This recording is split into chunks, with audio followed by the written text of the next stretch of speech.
ahead and get started. I'm going to hold the mic to start off. I'm the moderator of this panel, and I want to welcome again everybody. That was a great spirited discussion we had in that last one. This one we're going to talk a little bit about getting the word out for crowdfunding and being effective with building the crowd. I'll introduce our panelists in just a moment. One of the things I get a lot of people to ask me as I speak, and my audience for my podcast reaches out to me, and one of the things I talk to them about on a regular basis is that oftentimes when they come to me for advice is I point out to them that they don't have a funding problem. They have a crowd problem. And crowdfunding is like crowd surfing. If the crowd's not there when you launch, it's going to be a very painful experience. One of the things we're going to talk about is how to build that crowd. Now, we're going to talk a little bit about what's happening right now with mostly it's going to be rewards-based crowdfunding because that's where a lot of the energy and activity is happening, where people are building their fans, their crowds, and raising funds. We're going to talk about Oculus and what's happened there, a little bit of the background with their 10,000 backers and the $2 million they raised, and what's been the result from the backer standpoint of that investment. And we have somebody here who's closely involved with that. We're also going to talk about a little bit about reaching out, building those networks, and making the influence out there. Some things that were said, it was actually Doug who said some things that I disagreed with, and that's nothing new. Doug and I have often disagreed. But one of the things that he said is that usually it's friends and family that are backers on these rewards-based crowdfunding platforms. And I wanted to take exception to that. For example, the Oculus solution had nearly 10,000 backers. Now, that's a big family.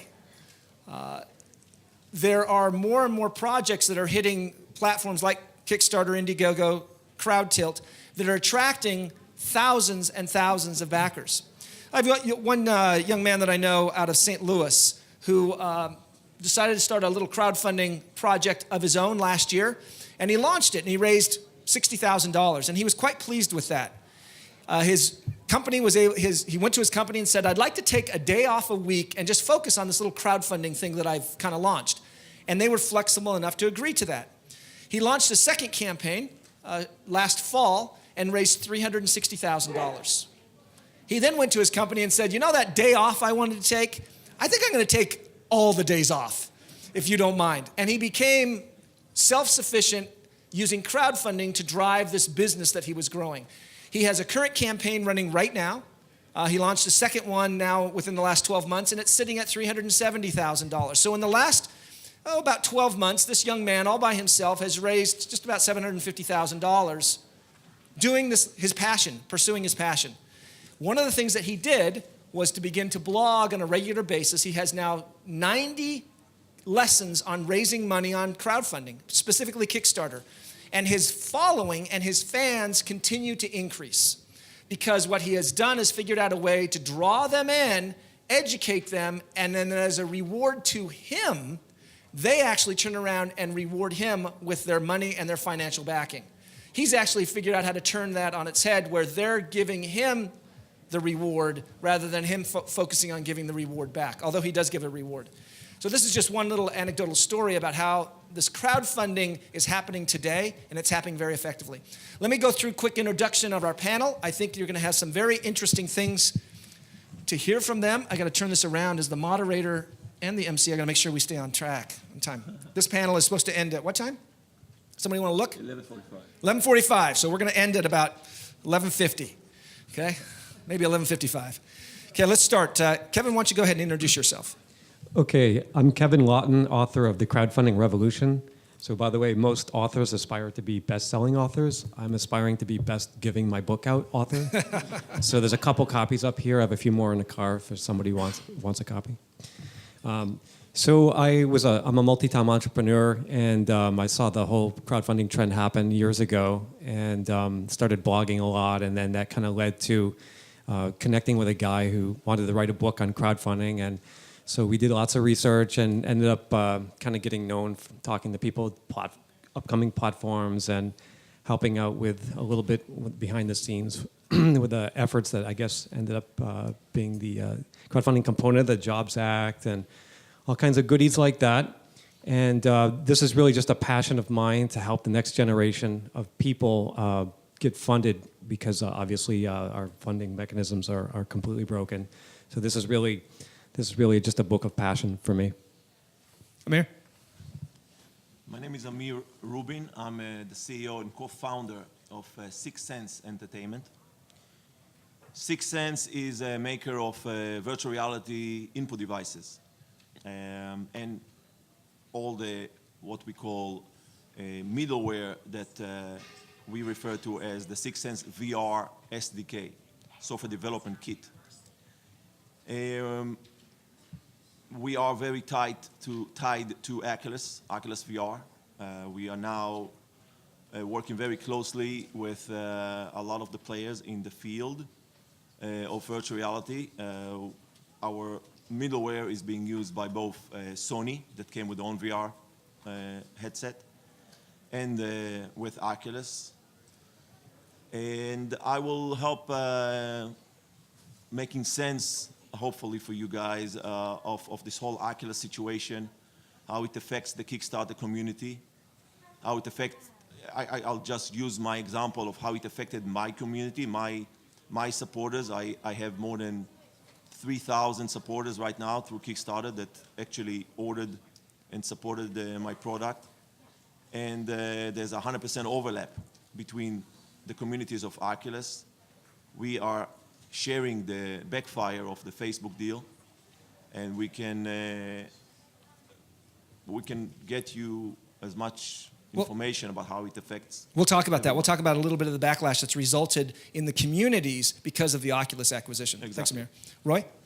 Yeah, my name is Morejon. I am president of digital marketing agency Command Partners. We specialize in marketing for crowdfunding campaigns, specifically on Indiegogo, CrowdTilt, and Kickstarter, being the main three. We saw a trend about 3.5 years ago working with startups specifically in this space to make their project a reality. So we've worked in the past 3.5 years, help 85 projects successfully fund on crowdfunding platforms, raise roughly about $5.5 million in total. So we work with them building that initial community, like we talked about, and then taking them all the way through the stages of the crowdfunding effort, building that community, keeping them engaged thereafter, and then retaining them and helping them with their e-commerce website and continuing to sell their product thereafter. So let's just talk about geographical location. Kevin, where are you located? I'm here in the Valley. Okay. Roy?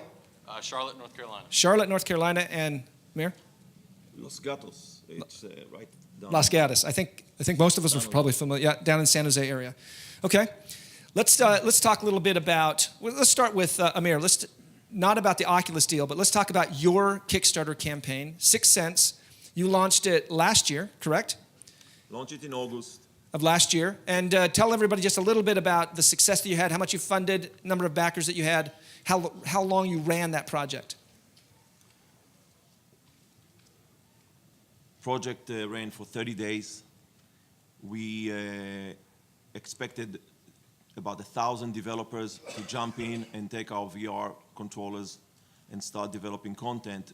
In less than 48 hours, we had 2,000 getting in. We raised over $600,000, and since then we almost doubled our overall orders. Now we have over 7,000 orders in the same method. We ran everything from that point on after the 30 days on our website.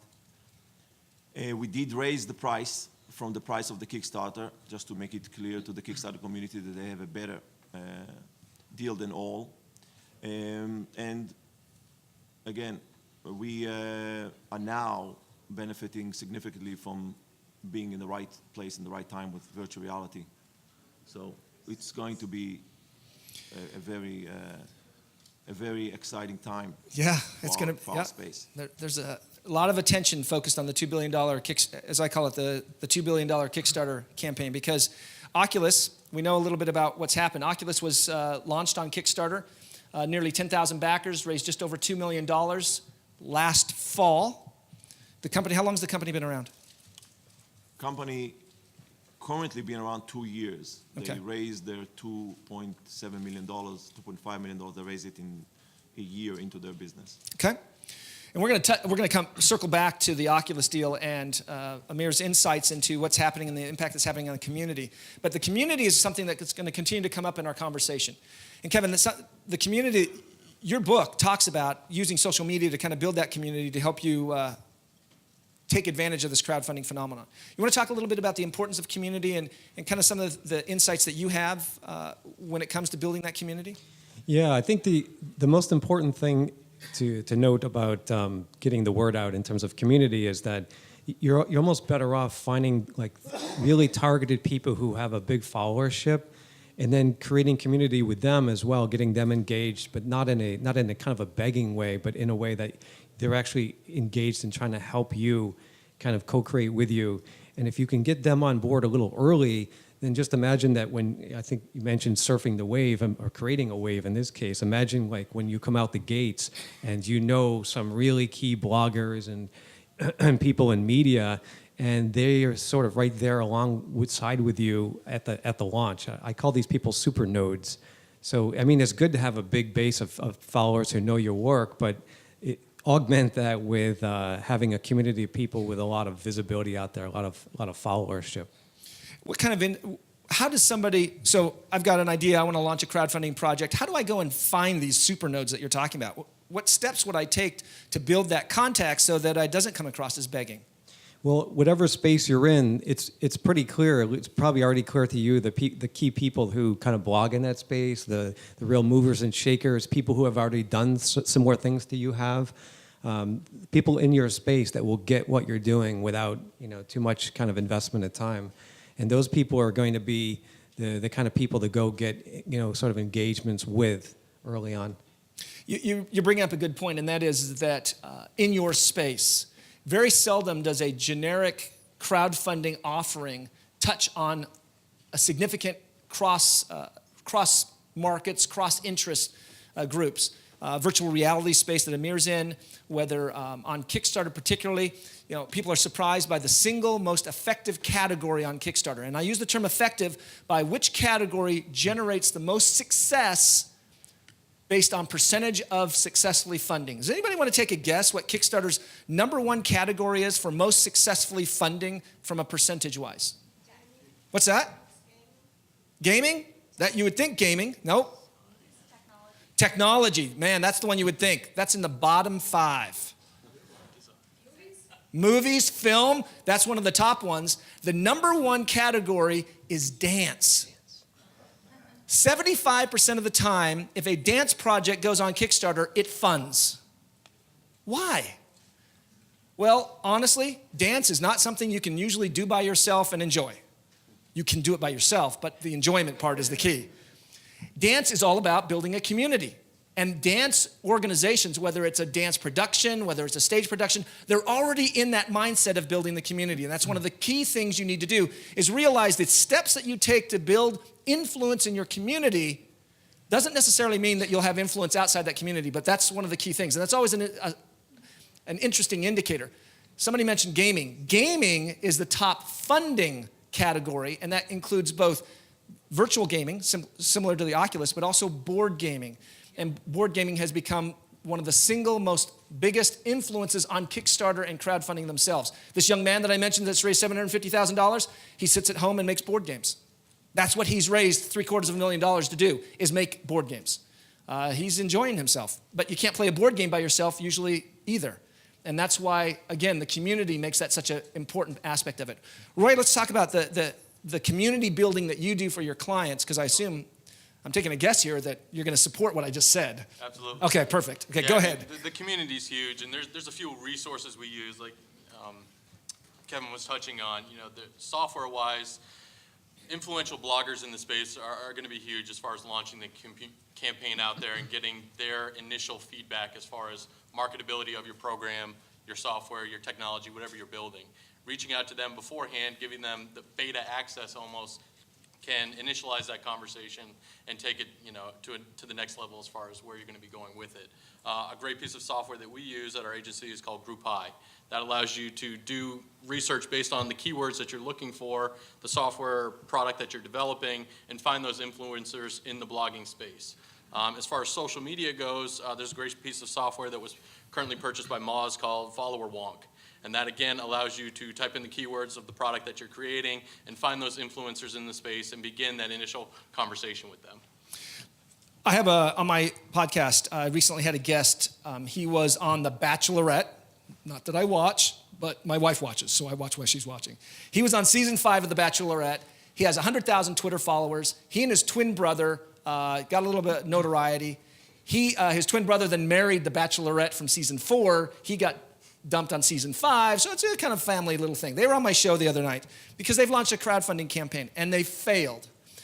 He has 100,000 Twitter followers, yet when it came for him to pitch his idea to those followers, they weren't really interested in his particular passion. So sometimes social media, it's a great vehicle, but you got to use it in a correct way, right? Absolutely. Yeah, Amir. Let me tell you how we did it. It goes down to doing what, I'm coming from Israel.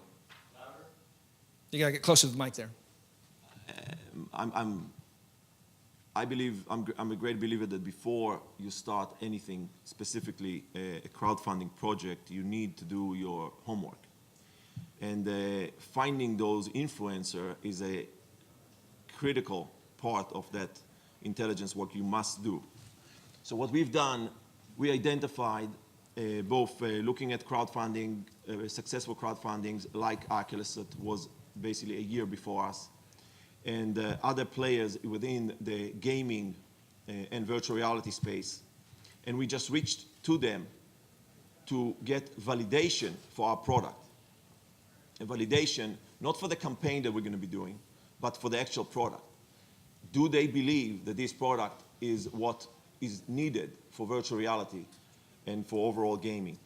And only when they not only agreed to give us their opinion, but were willing to go and share the risk of us going on a Kickstarter campaign and be part of our introduction video, which is the key for any successful campaign. Only then we decided to go into a Kickstarter promotion, and we reached out to people like John Carmack that you might not know, but today he's part of Oculus VR, but he is one of the key influencers in the gaming space. So we had him on our video. We had on our video additional people that enabled us to become that kind of endorsers that the community listens to. The community doesn't want to hear from me. They want to hear from me. They want to hear me pledging, please help, and all that kind of thing. But that's less than 5%. I need to do a decent job to sound sincere. But it's those that are not directly related to us and willing to speak to what it is that we do and why we are needed and what we will deliver to the community that are critical. And we've done that, and we've done that good enough that it enabled us to get that traction in the first 2 days. And for that purpose, I believe that no campaign should be launched without at least 2 or 3 strong endorsers on a video. And if you do have them, your chances of success Dramatically increase. dramatically increase. So Kevin, you would support what I see you nodding as Amir's talking there about reaching out to those influencers. Yeah, I mean, as a guy who's done a lot of pitching, and I think I'm in like my 10th startup effort, you should do just as much diligence before you go online, right? There's so many, at least here in Silicon Valley, there's so many different networking events. You should be out there pitching people and see how they receive it and doing all your market diligence and hitting, investor types if you can to see what their reactions are. So it's not like there's just this Kickstarter page and that's where you start your life, right? You're still an entrepreneur. You're still doing all the same things that any kind of a startup might do. And I see that. People reach out to me, can you help me with my Kickstarter campaign? I go and look. They have 3 backers. They've been running for 2 weeks, and they've got $100. You don't need my help. You need to cancel your campaign, start over, and come back in 6 months. How much lead time, Roy, do you suggest to your clients to start building this campaign before they go live? We appreciate at least like a 30 to 60-day window as far as working with them before the campaign, but as far as their business model themselves, I mean, hopefully they're a year or two into R&D development and well down the path. As far as us lead time, you know, we look for at least 60 days. Okay. Let's talk, Amir, go ahead. To be successful, and when I say to be successful, because we had 2 campaigns, and the second one, we stopped it because we made mistakes. We can discuss that too. But the bottom line is that we believe that to do good for the community, to do good for Kickstarter, and to do good for ourselves and to our partners, you need to spend at least 6 months to carefully plan it, carefully produce the video, carefully select build the script. It is the most difficult thing is to produce that video. And I believe that if you are, and again, I'm talking about technology Kickstarters. I am not familiar with other Kickstarters. But in the technology of Kickstarter, you need to question yourself. Good.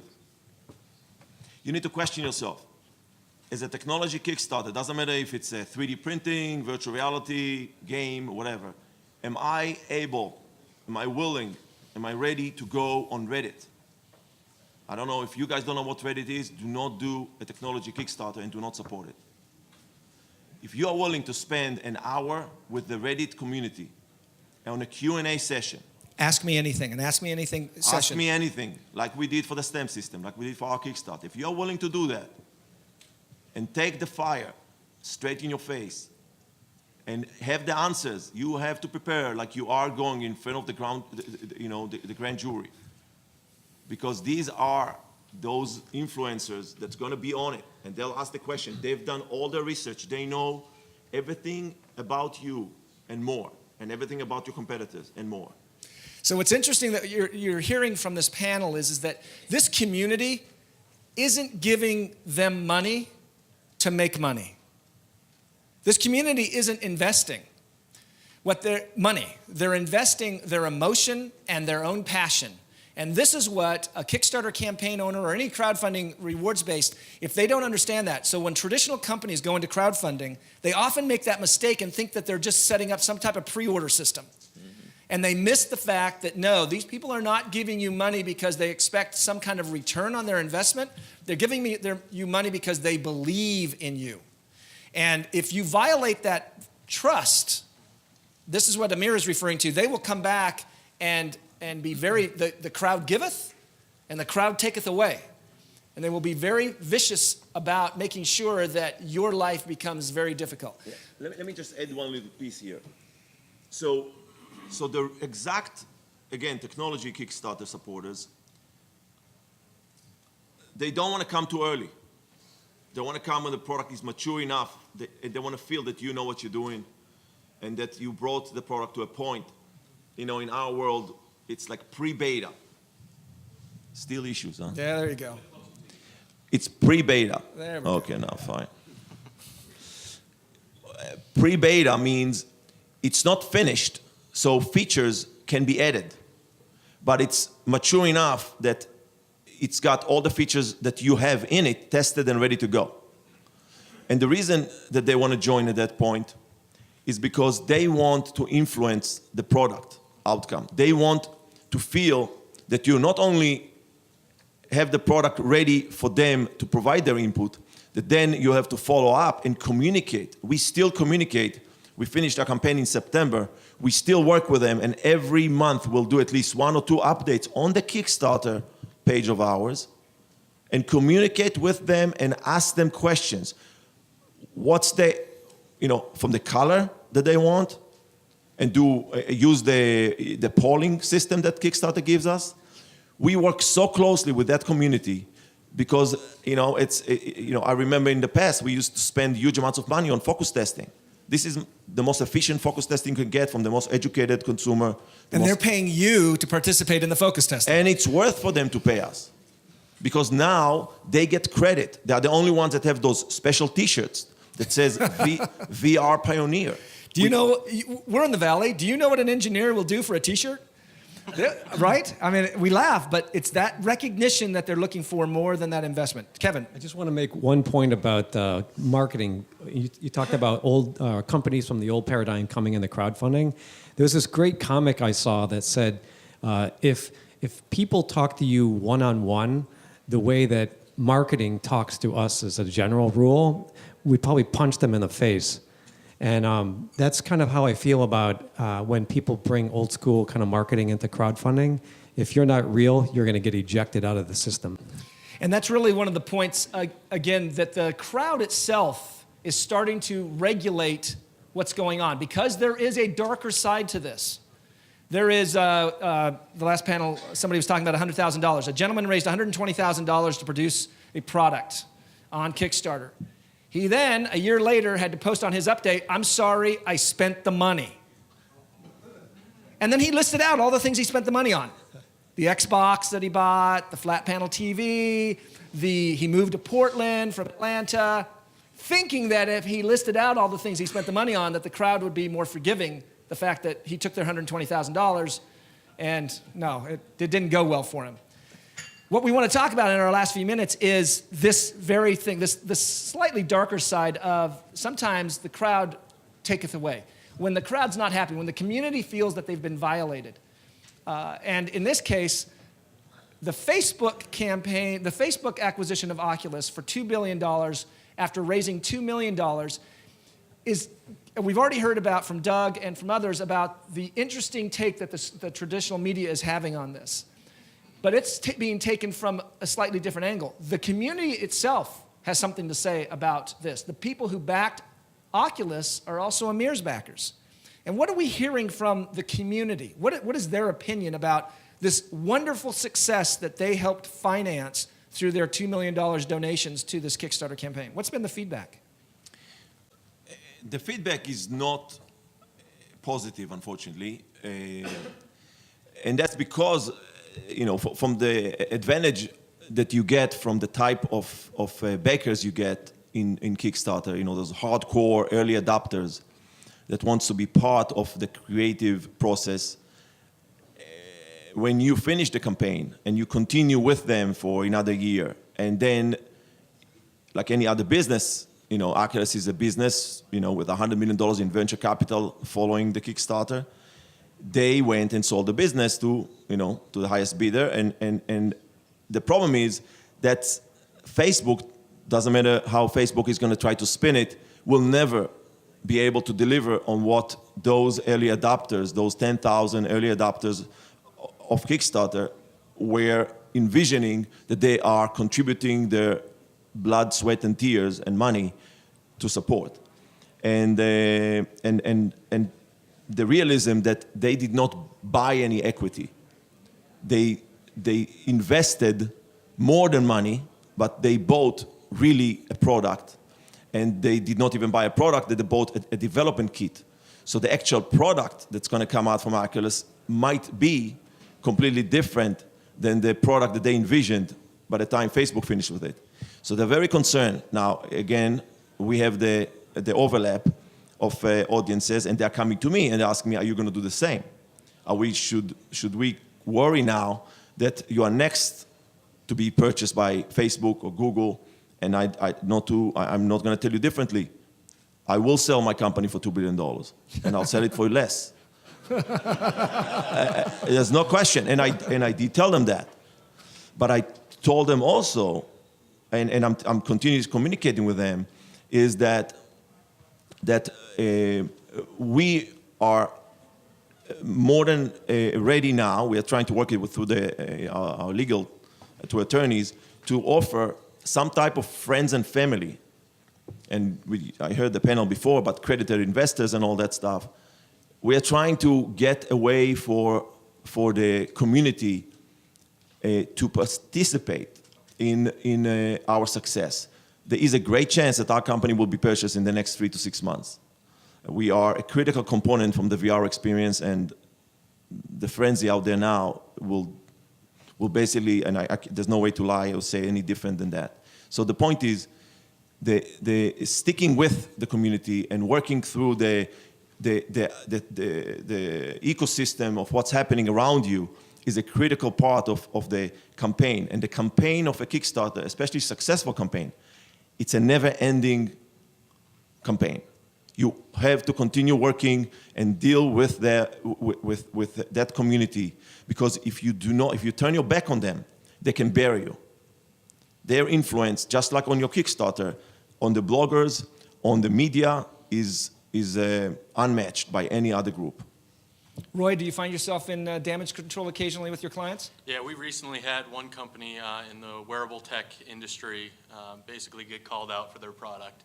That was basically a product that was already in the marketplace over in China. It just hadn't really made it over to the United States yet, and this individual kind of just put their logo on it and has been called out since then. And once that campaign launched, once it got called out, the funding for that campaign basically stopped. It was on a self-hosted platform, so Kickstarter, Indiegogo didn't have the opportunity to turn it off or cancel it.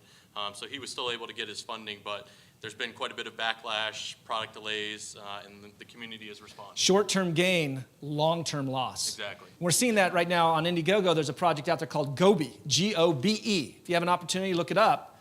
They've raised nearly $1 million.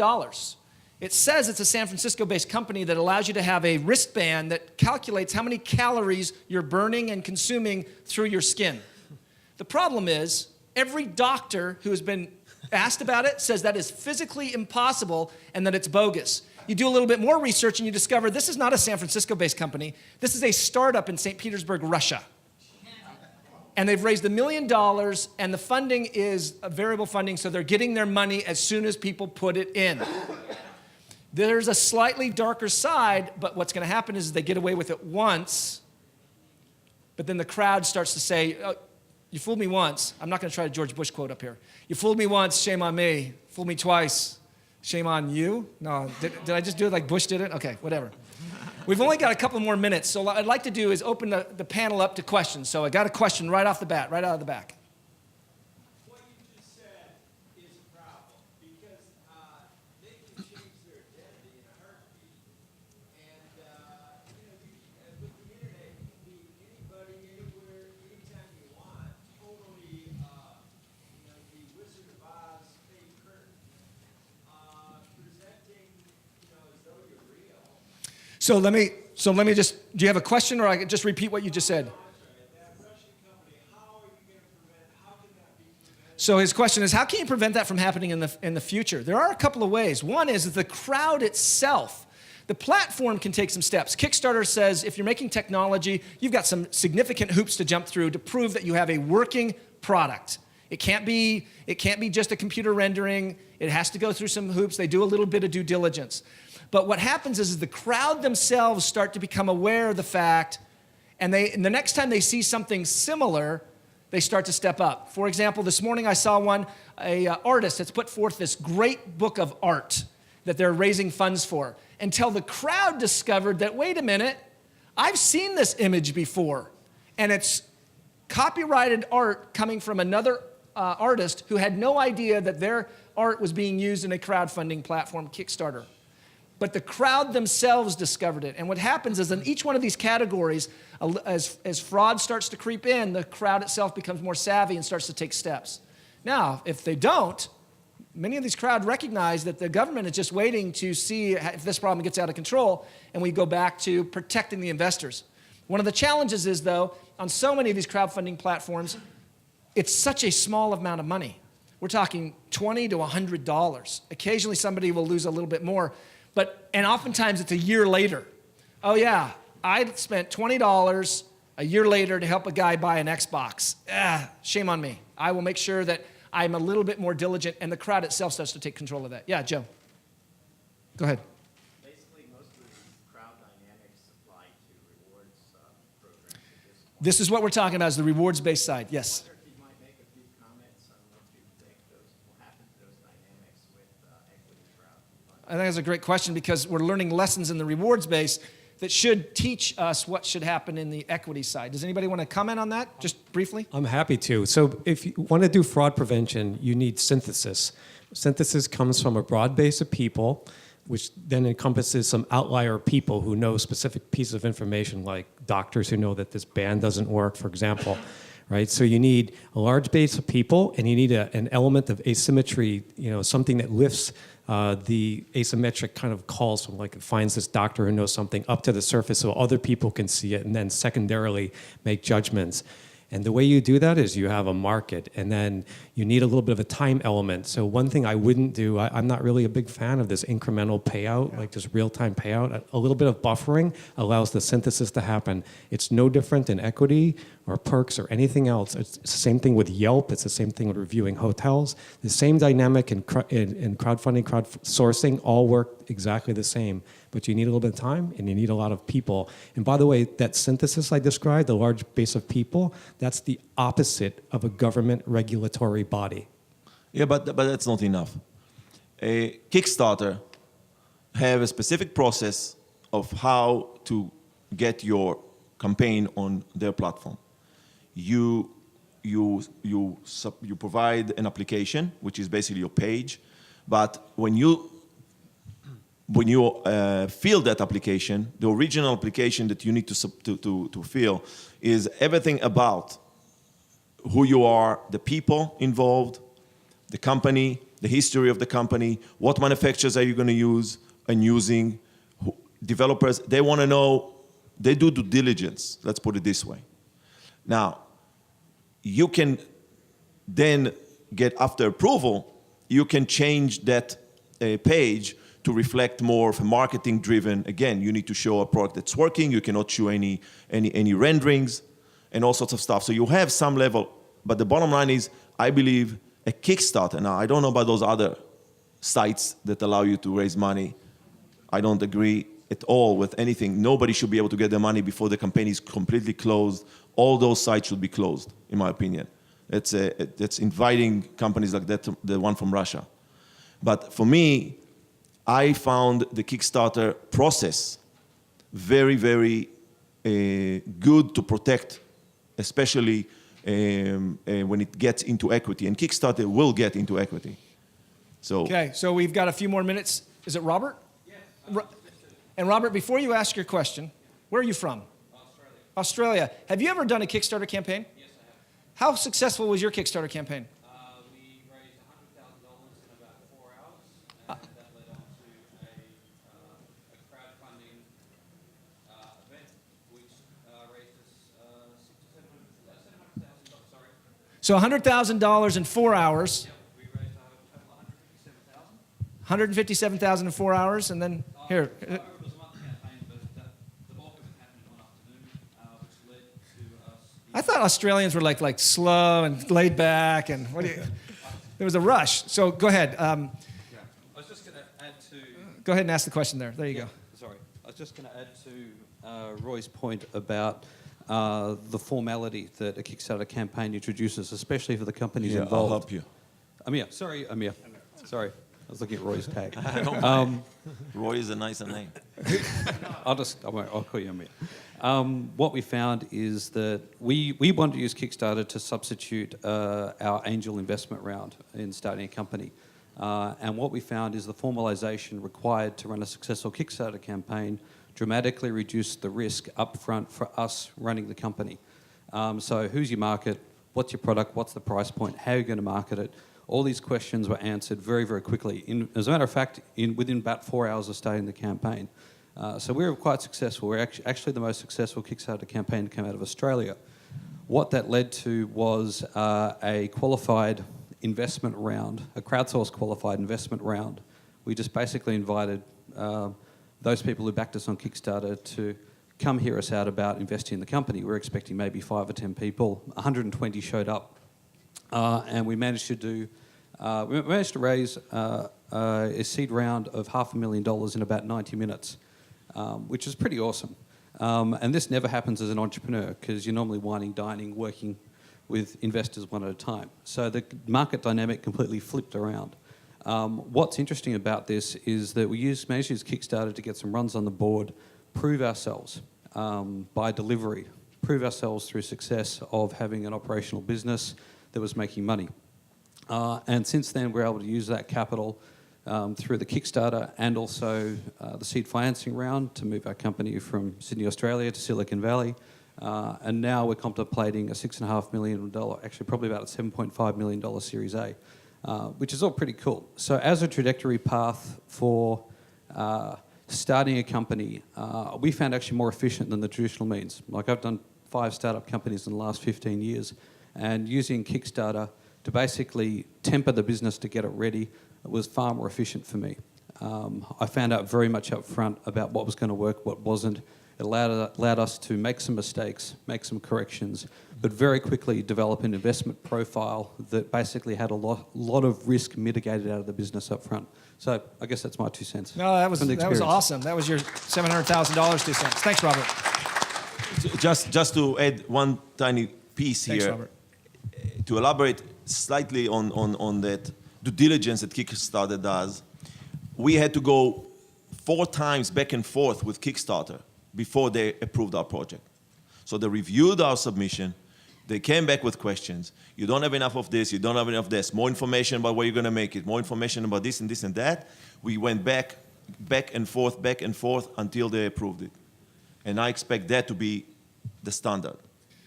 Okay, we're out of time. I want to thank our panel for, we've talked a little bit about reaching out, building that community and building that crowd, and I think there's a lot of interesting things here. Find them, talk to them, ask them, and our ad hoc participant, Robert, what's your last name? Yesley. How'd I do? Okay, I did okay? All right, I did better. Elenoff? It's not Elenoff, okay. So I want to thank everybody. We're going to go ahead and take just a short break while we go ahead and switch panels and get the next group of speakers up here. Thank you very much, and thanks to our panel.